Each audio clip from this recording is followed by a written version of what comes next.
Spanish architecture. Besides the marvelous soccer stadiums that are sprinkled around Spain, most notably the Santiago Bernabeu and the Camp Nou, the country is overflowing with historical monuments and religious buildings. Among these art pieces are the Aqueduct of Segovia and the Temple Expiatory de la Sagrada Familia. The Aqueduct of Segovia is a Roman aqueduct located, as the name suggests, in Segovia, Spain. The aqueduct's date of construction has yet to be determined. However, it is thought to have been sometime during the 1st century.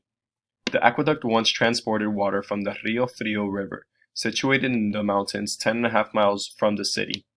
Today, the aqueduct serves as the foremost symbol of Segovia. Unlike the Segovia aqueduct, the Temple Expiatory de la Sagrada Familia's construction date is known.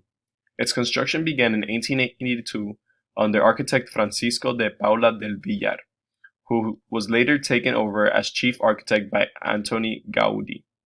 The building is a large unfinished Roman Catholic church in Barcelona, Spain.